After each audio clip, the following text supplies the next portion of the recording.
CIACI, Anak Cerdas Indonesia. Kisah Nabi Sulaiman dan Raja Segala Makhluk. Nabi Sulaiman adalah nabi yang bisa berbicara dengan binatang. Beliau bisa mengerti apa yang burung, semut, dan hewan-hewan lainnya katakan.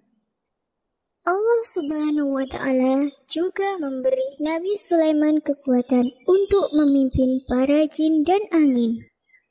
Jadi, angin bisa membawa beliau ke tempat yang jauh dan cepat. Suatu hari, burung hudhud datang membawa kabar tentang sebuah kerajaan bernama Saba. Di sana, ada seorang ratu bernama Ratu Balqis yang menyembah matahari. Nabi Sulaiman pun ingin mengajak Ratu Balqis untuk menyembah Allah Subhanahu wa Ta'ala. Kemudian, Nabi Sulaiman pun menulis surat untuk Ratu Balqis. Lalu, memerintahkan burung hudhud terbang dengan cepat ke kerajaan Saba untuk menyampaikan surat itu.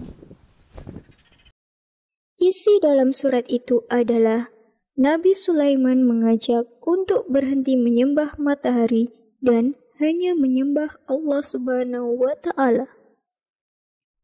Lalu, Ratu Balqis yang bijaksana itu mengutus pengawalnya pergi ke istana Nabi Sulaiman untuk mengirimkan hadiah emas dan berlian yang berlimpah.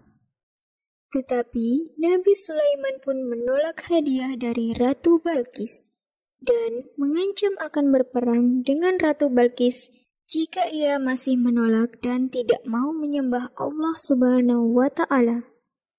Akan tetapi, Ratu Balqis tidak menghiraukannya. Kemudian, Nabi Sulaiman alaihi salam memerintahkan bala tentaranya dari golongan jin dan manusia untuk memindahkan singgasana Ratu Balqis ke hadapannya. Ratu Balqis sangatlah terkejut melihatnya. Ternyata singgasananya sudah berpindah tempat. Dan ia sangat kagum melihat kerajaan Nabi Sulaiman yang megah. Kemudian Nabi Sulaiman pun tersenyum bijaksana dan berkata, "Wahai Ratu Balqis, ini hanya sedikit dari nikmat yang Allah berikan. Semua ini adalah karunia dari Allah, Tuhan yang Maha Kuasa. Mari kita hanya menyembahnya, karena dialah satu-satunya Tuhan yang patut kita sembah." Ratu Balqis akhirnya menyadari bahwa dirinya bukan apa-apa jika dibandingkan dengan kuasa Allah Subhanahu wa Ta'ala.